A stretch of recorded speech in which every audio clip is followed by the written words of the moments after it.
आज आपण इयत्ता 5वी मधील जनाई हा पाठ पाहणार आहोत। जनाई या पाठाचे लेखक आहेत शंकर पाटील। जनाई ही शेतामध्ये काम करणारी एक स्त्री आहे आणि तिला आलेला प्रसंग या ठिकाणी तिने नमूद केलेला आहे। दुपारची मोठ थांबली तशी जनाई उसाच्या फडातून बाहेर आली।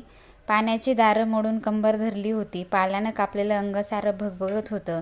केव्हा घरात जाऊन पडीन असं तिला झालं होतं। पण थेट वस्तीवर न जाता वाट वाकडी करून ती शेंगाच्या वावरात शिरली। आज सोमवार, 2 वेल उपटून घ्यावेत, पोरंही 4 शेंगा खातील आणि आपल्याही पोटाला जरा आधार होईल म्हणून लगालगा ती शेंगाच्या वावरात आली, निभुलेल्यागत बघत उभी राहिली।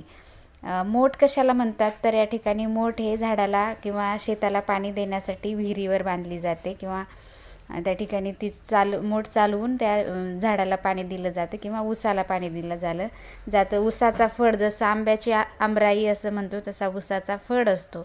तर त्या ऊसामध्ये तिनं दारं धरलेले, दारं मोडणे म्हणजे दाराला किंवा ऊसाला पाणी देणं असं म्हणतात। त्याच्यामुळे ती काम करून पाणी देऊन तिचं कंबर धरली होती, म्हणजे तिची आता कंबर दुखायला लागली होती। आणि ऊसाचा जो पाला असतो, पानं असतात ती धारदार असतात, त्याच्यामुळं तिचं अंग कापलं होतं आणि त्याच्यामुळं तिचं अंग सगळं भगभगत होतं, आग होत होती अंगाची। आणि तिला आता कधी एवढं कष्ट केल्यानंतर ती थकली आहे आता आणि तिला कधी घरी जाऊन आराम करीन असं झालंय। पण आज सोमवार होता तिचा, म्हणजे सोमवार हा म्हटलं की बायांचा उपवासाचा वार असतो आणि त्यामुळे तिला वाटलं की भुईमुगाच्या शेंगा ज्या आहेत त्या शेंगा उपवासासाठी चालतात, ज्याला आपण शेंगदाणे त्याच्यामधून निघतात त्या शेंगा। आणि त्यामुळं ती वावरामध्ये म्हणजे शेतामध्ये गेली आहे आणि शेतामध्ये जाऊन तिला आता शेंगा उपटून घ्यायच्या आहेत आणि त्यामुळे त्या जर खाल्ला तर थोडं पोटाला आधार होईल, बरं वाटेल। जसं आपण उपवासाला शाबू खातो, साबुदाण्याची खिचडी खातो किंवा भगर खातो, तसं शेंगा गूळ वगैरे पण चालतं आणि त्यामुळे तिनं शेंगा खावं म्हणून वावरामध्ये गेली आहे। पण त्या वावराला पाहूनच ती भुलल्यागत म्हणजे एकदम सगळं विसरून गेल्यासारखं त्या दंग होऊन वावराकडे पाहतीये। गॅसबत्तीच्या प्रकाशात हिरवगार शालू झागमाग करावा तसं ते वावर चमकत होतं। वर ऊन असलं तरी खाली गार वाटत होतं। शेंगांना आलेली पिवळी फुलं वेलबुट्टीगत दिसत होती। हिरव्या पिवळ्या रेशमी धाग्यांचा एक रुमालच खाली विणला होता। रात्रंदिवस घाम गाळून आपल्या हातांनी काढलेल्या त्या कशिद्याकडे बघत जनाई थोडा वेळ उभी राहिली आणि एकाएकी एक विमान चालल्याचा आवाज कानावर येऊ लागला। गॅसबत्तीचा प्रकाश, गॅसबत्ती ही कंदील स्वरूपामध्ये असते, तशा प्रकाशामध्ये हिरवागार शालू जी साडी असते हिरवीगार नऊवारी लुगडं, ती जसं झागमाग करावं जसं चमकत असते, सुंदर दिसत असते हिरवा रंग, तसंच वावर जे आहे, शेत जे आहे, या सगळ्या हिरव्यागार शेंगांनी डोलदार दिसत होतं, छान चमकत होतं ऊन पडल्यामुळं। आणि त्यामुळे तिला वर ऊन जरी असलं तरी, कडाका उन्हाचा जरी असला तरी त्या हिरव्यागार शेंगा पाहून तिला थंड वाटायला लागलं होतं, गार वाटायला लागलेलं होतं। आणि शेंगांना पिवळी आलेली फुलं आणि ते हिरवागार शेत सगळीकडे पाहून, शेंगांचं वावर पाहून तिला वेलबुट्टी काढल्यासारखं वाटत होतं, डिझाईन काढल्यासारखं वाटत होतं।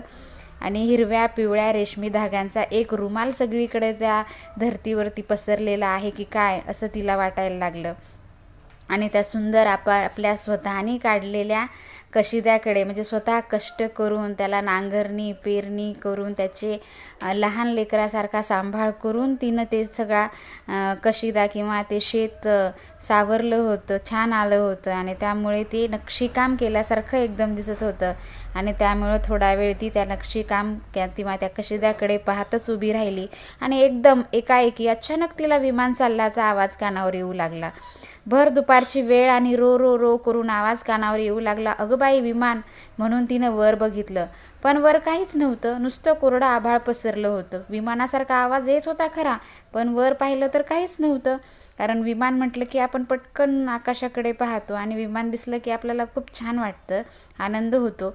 पण तिनं मात्र वर पाहिलं तर काहीच आकाश नव्हतं, निरभ्र असं आकाश होतं, कोरडं आकाश होतं। आणि त्यामुळे तिला वाटलं जाऊ द्या काहीतरी असेल. निळभोर आभाळ, चिटपाखरूसुद्धा नव्हतं आणि रो रो रो असा आवाज तेवढा कानावर येत होता.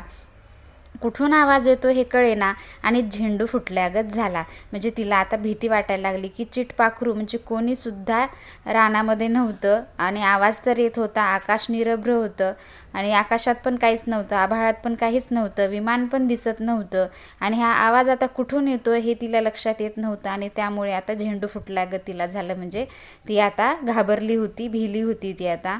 उभं राहायला नको म्हणून गडबडीनं वेल उपटायला खाली वाकली आणि विमान समोरून अंगावर आल्याचा भास झाला. खाली केलेली विमान वर करून बघती तर समोरच्या 4 काकडीचे वेल उलते पालते होत होते, भुईमुगाच्या आऱ्या वर उचलत होत्या आणि पायाखालची जमीन हादरा देत होती. रो रो रो असा आवाज जवळ येत होता आणि डोळ्यांनी बघितलं तर काळ्या ठिपक्यांची एक 4 वावतुळी अंगावर धावून येत होती. अगं बाई, साप म्हणून जनाई झटक्यानं मागे फिरली आणि जमिनीला पाय न टेकता वारं सुटावं तशी पळत सुटली. मागे न बघता थेट वस्तीवर येऊन थडकली. म्हणजे हा आवाज एका सापाचा होता. ती अचानक आता शेंगा घरी घेऊन जावं, पटकन उपटावं वेल म्हणून खाली वागते तोवरच सगळ्या भुईमुगाच्या आऱ्या ह्या वर निघत होत्या आणि तो साप जो आहे तो उलथे पालथे जे शेंगाचं पीक आहे ते सगळे उलते पालते करत तो पुढे येत होता आणि एकदम अचानक तिनं खाली वाकलेली असताना तिच्यासमोर जेव्हा साप दिसला, त्या तुळी म्हणजे साप, आणि तो अंगावर धावून येत आहे असं तिला वाटल्याबरोबर तिनं तिथून मागं फिरली आणि ती झटक्यानं निघाली. तेव्हा भरधाव ती सुटली वस्तीवर जाण्यासाठी आणि एकदम मागे न बघता थेट वस्तीवर येऊन धडकली. धाबं दणाणून गेलं होतं. ती आता खूप घाबरून गेली होती. तिच्या जीवात जीव नव्हता. भीती वाटत होती. काय करावं ते कळत नव्हतं. पोटात घाबरा पडला होता. अंग सारं घामानं थपथपलं होतं. तोंडावाटे शब्द फुटत नव्हता. वाचाच गेल्यागत झाली होती. हातपाय थरथरत होते. ऊर धाडधाड करीत होता. वस्ती कशी गाठले हेच तिला समजत नव्हतं. वस्ती गाठले हे तरी खरं का म्हणून डोळ्यांनी ती भोवती बघत होती. मनाची खात्री करून घेत होती आणि आजूबाजूचे सारे भाऊबंद गोळा होऊन येत होते. ती अशी पळत आल्यामुळे, आरडत पळत आल्यामुळे आणि एकदम घामानं थपथपली होती. तिला खूप वेगामध्ये पळत आल्यामुळे आणि घाबरलेले असल्यामुळे तिला खूप घाम फुटला होता आणि घाबरल्यामुळे तिच्या तोंडावाटे शब्दच फुटत नव्हते. आपणही एखाद्या वेळेस घाबरलं तर आपल्या तोंडातून शब्द तत्पप होतं आपल्या, तसंच तिच्याही होत होतं. हातपाय थरथरायला लागले होते.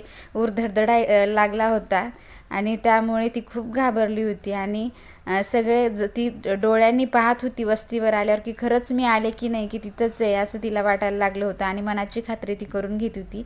आणि सगळे भाऊबंद तिच्या भोवती गोळा झाले होते. म्हणजे तिचे भाऊकी किंवा त्याचे जे नातेवाईक आहेत किंवा वस्तीमधले जे लोक आहेत ते सगळे त्या ठिकाणी जमा झाले होते.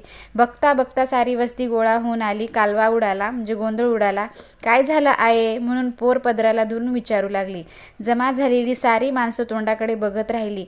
आता काय सांगायचं. ऊर अजून धडधडत होता. कानातला आवाज जात नव्हता. काही बोलणंच सुधरत नव्हतं आणि कसं सांगायचं. तोवर चुलत सासराही उठून आला आणि विचारू लागला, काय झालं जना, उन्हाची अशी आरडत पळत का आलीस.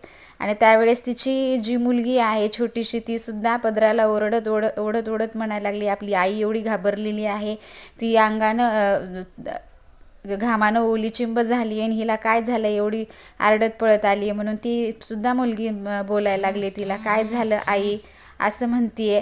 आणि त्यावेळेस मग सगळे वस्तीवरचे लोकही तिला बोलायला लागलेले आहेत, पण तिचा ऊर अजून धडधड करत होता.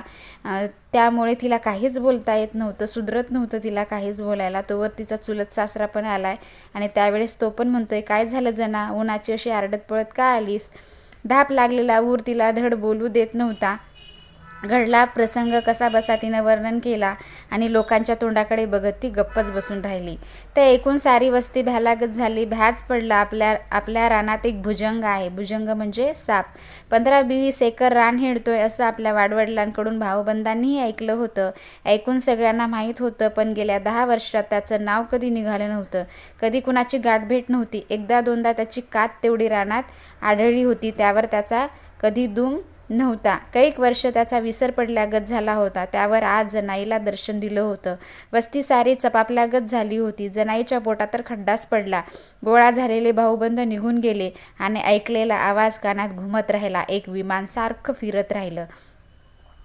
जे त्या ठिकाणी जो भुजंग आहे, साप म्हणल्यानंतर साप 2 प्रकारचे असतात, विषारी पण असतात आणि विषारी नसलेले पण साप असतात. पण माणूस मरतो तो साप चावला या भीतीनंच मरत असतो आणि त्यामुळे साप म्हणलं की सगळ्यांना भीती वाटते, थरथरायला लागतात. तसंच ती पण थरथरायला कसाबसा प्रसंग तिनं सगळ्यांना सांगितला आहे आणि सगळ्यांना आता लक्षात आले की जे भाऊबंद आहेत किंवा जे लोक आहेत, वृद्ध लोक आहेत, त्यांना सांगितलं होतं, वाडवडिलांनी सांगितलं होतं की 10-15 वर्षाखाली या ठिकाणी साप किंवा भुजंग येऊन गेलेला आहे आणि कधी कधी त्याची कात दिसायची. कात म्हणजे त्या वरचा पातळ पापुद्रा जो असतो त्याला कात असं म्हणतात. ती कात कधी कधी पडलेली दिसायची, म्हणजे अधूनमधून तो येत गेला पण तो कोणाला दिसत नव्हता, म्हणजे दर्शन त्यानं कोणाला दिलं नव्हतं, दिसत नव्हता. पण खूप वर्षानंतर तो आता जनाईला दिसला होता आणि त्यामुळे आता सगळी वस्तीसुद्धा भ्यायला लागलेली होती, भीती पडली होती आणि जनाईच्या पोटात तर खड्डाच पडला होता तिने, कारण प्रत्यक्षात त्या सापाला पाहिलेलं होतं. सगळेजण हे ऐकून घरी निघून गेले, पण जनाईच्या कानामध्ये जो तो आवाज बसला होता रो रो रोचा, तो मात्र तिला विमानसारखं चालल्यासारखा वाटत होता. तरीही घरात बसून भागणार नव्हतं. जीवाचा धडा करून जनाई शेतावर जात राहिली. एक दिवस तो समोर येऊन ठाकल्यावर मात्र तिनं त्यालाच बजावलं. जे तिला जायचं होतं शेतावर, शेतात काम केल्याशिवाय खायला भेटत नाही, शेतात काम करणं तर महत्त्वाचं होतं आणि त्यामुळे तिनं जीवाचा धडा करून म्हणजे पक्का निर्धार तिनं केला होता आणि ती कामावर जातच राहिली. आणि एक दिवस तो समोर येऊन उभा टाकल्यावर मात्र तिनं त्याला बजावलं, का ग बाबा आमची पाठ घेतली आहेस, कशापायी भ्या धावायला लागलायस, आमच्या रानात वस्तीला राहिलायस तर आमची राखण करशील का भ्या धावशील, तूच राखण कराय पाहिजेस, कसं कसं चाललंय ते तू बघतोस नवं, कशा तऱ्हेनं दिवस कंठायला लागलोय हे काय तुला माहीत नाही, बाबा लई जीव वैतागलाय माझा, वस्तीला आहेस आमच्या, लई नाही थोडी तरी तुला कळकळा याय पाहिजे, कोणाचं पाठबळ आहे का सांग बघू आम्हाला, माझ्याशिवाय कोण पुढं होऊन करणार आहे काम आमच्या घरात, मग बाई माणसाला विनाकारणी त्रास देणं हे तुझं काम नाही, माझ्या वाटेला तू जाऊच नेस, ह्याच्या परास काय तुला मी आता जास्त सांगत नाही, सांगायचं ते तुला सगळंच सांगितलंय, आता निवांत जरा झाडाखाली बसून भाकरी खातो तवर आपला कुठेतरी गपगार निघून जा कसा, माझी भाकरी खाऊन झाली म्हणजे मी जुंधळा कापायला लागणार बघ, असं बसून कसं भागल, दिवस बुडूस्तवर मला सगळं रान मोकळं करायला पाहिजे, हे बघ आता शेवटचं तुला हात जोडतो, मी मरायलाच आलोय, काय करायचं तुझं तू ठरव, खाऊ मी भाकर आता. म्हणजे त्या ठिकाणी सावचित्तानं ती त्या भुजंगाला बोलत आहे.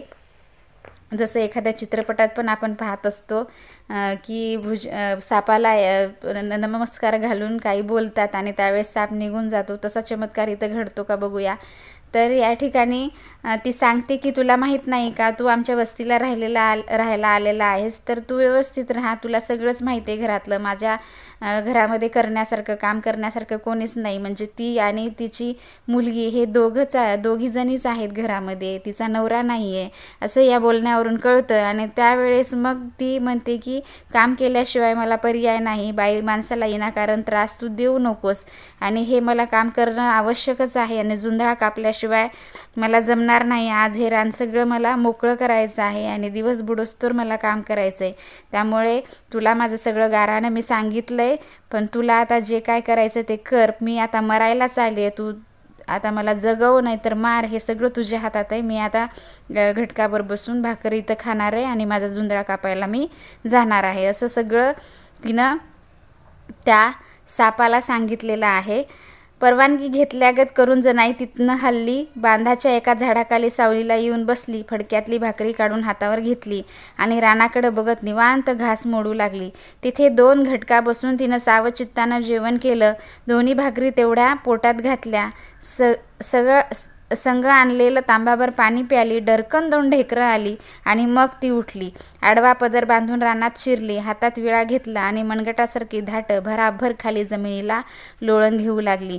तिनं नंतर त्याला बोलून झाल्यानंतर ती झाडाखाली बसून छान फडक्यातली भाकर घेतली आहे, म्हणजे एवढी धीराची होती ती आणि धीर घेणं हे तिला आवश्यकच होतं, कारण तिच्या घरात करण्यासारखं कोणीच नव्हतं काम करणारं आणि त्यामुळे तिनं घटकाभर म्हणजे तासभर बसून तिनं त्या ठिकाणी सावचित्तानं म्हणजे शांतपणे 2 भाकरी खाल्ल्यात साप रानामध्ये असताना सुद्धा आणि त्या ठिकाणी तिनं तांब्याभर पाणी पिलंय, तिला ढेकरं पण आले, तेवढं पोटभर तिनं जेवण केले. आणि परिस्थिती माणसाला सगळं शिकवत असते असं म्हणतात. जसं परिस्थिती असते तसा माणूस घडत जातो, धैर्य त्याच्यामध्ये येत असतं, धीट होतो आणि सगळं सहन करण्याची ताकद त्याच्यामध्ये येते. तशीच ती जनाईमध्ये आली होती आणि तिनं आडवा पदर घेतला आणि त्याचा विचार न करता ती रानामध्ये जाऊन, शेतामध्ये जाऊन जुंधळा कापायला चालू केले आणि मनगटासारखी ती धाटं आहेत ती सापाचा न विचार करता ज्वारीचे किंवा बाजरीचे कणस जी कापून राहिलेला जो भाग असतो त्याला आपण धाटं म्हणतो. तर हे सगळे तिला लोळण घेऊ लागले जमिनीला, म्हणजे तिनं सगळे काढून रान मोकळं केलेलं आहे. मग अशा पद्धतीनं तिनं तिचं काम चालू केलं. मग भुजंगाचं काय झालं, खरंच तो निघून गेला का? तिचं जनाईची तळमळीनं जे आकांताने तिनं त्याला सांगितली होती परिस्थिती, मग ती त्याला कळाली का? तो नंतर कधी आला की नाही, या गोष्टीचा विचार करून तुम्ही त्यावर मंथन करायचं आहे. खरंच तो गेला असेल आणि तो परत आला नसेल असं वाटतं. अशा पद्धतीनं एक धैर्यवान, धीट अशी, हिम्मतबाज अशी जनाई या ठिकाणी आपल्याला दाखवण्याचा प्रयत्न या पाठामध्ये केलेला आहे.